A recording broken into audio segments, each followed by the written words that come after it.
news. A pursuit is underway. Rick Dickert, you are in Skyfox. Where are you? That's right, just south of downtown LA, in South LA. We're a bit to the east of the 110 Harbor Freeway. This in a residential area of South LA, being pursued by a number of LAPD units. The want on this vehicle, that's unclear, but at some point they lit the driver up. He failed to yield. He's going across the center divider there. A rather dangerous situation here. Slowing down, though, as well. It's not a high-speed pursuit.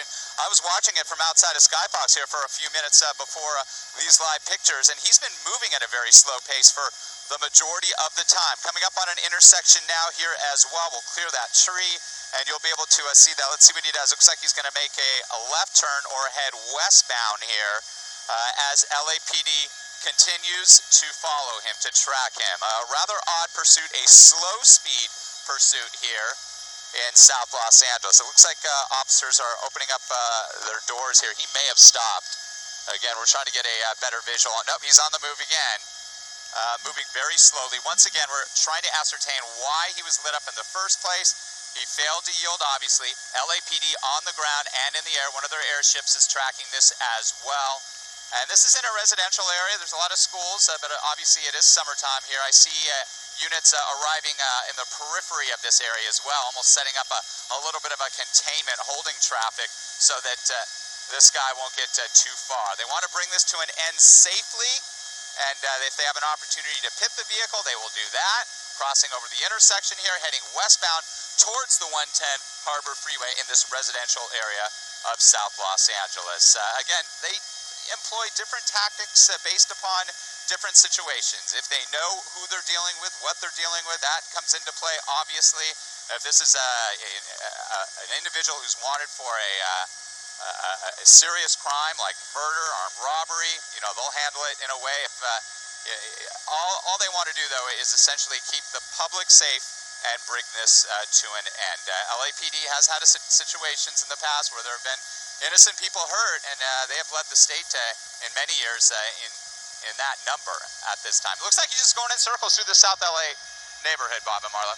Rick, when we started the newscast, of course, it was the end of a pursuit, and the suspect was on the run on foot. So the Newton Division officers were looking for that suspect. This has nothing to do with that, correct? Yeah, too far away. Okay. I mean, at least from what we understand. I mean, it's several miles to the north of that other location, which was down near the 105 freeway at the intersection of Avalon and Century. That was the tow truck, but we didn't get any confirmation whether or not that suspect was taken into custody. This is a different one, though, and again, he's just making loops here. These are the numbered streets of LA here that run east to west, that start in downtown LA at 1st Street and go all the way down into the harbor area here. Looks like officers on the ground there too, and they may have detained somebody there. So perhaps this has something to do with it as well. Guns drawn here, people backing off. You know, again, this is a real dangerous situation. We don't know who we're dealing with, what we're dealing with here, if this individual is armed or not. Well, all the officers here are backing up, it looks like, and their guns are drawn. Everybody is... They certainly are. They're all trained on this one vehicle now at this one intersection. Just kind of a bizarre scene. You had some officers in the black and white there that jumped out. There's an innocent, there's a guy standing in the intersection there. You know, looks like he's trying to communicate with the driver.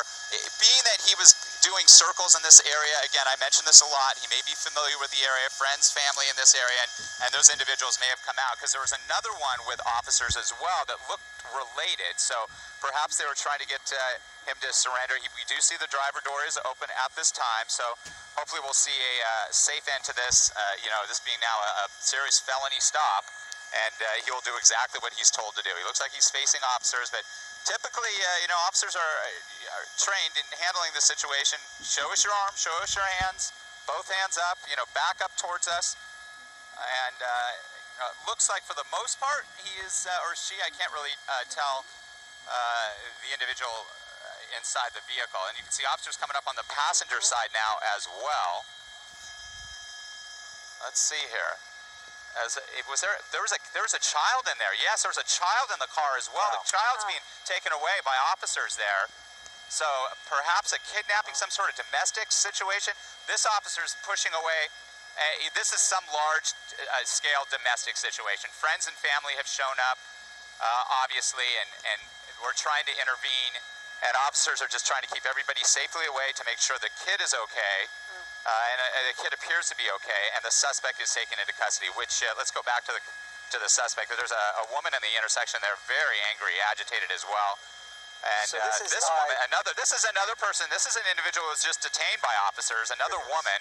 That was not. I believe that was not the suspect. This is, by the way, is on Avalon and 43rd Street. Okay, they got the beanbag out right now. They got the beanbag gun out. This is getting.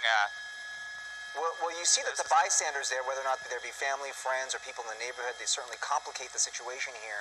When you're trying to obviously make sure that a baby is safe, take a suspect into custody, and then you're getting belligerent bystanders who are making it difficult for police because their focus and attention is focused on the car here, how to keep that situation safe, and yet behind them is where we're getting potentially some trouble from people who are bystanders.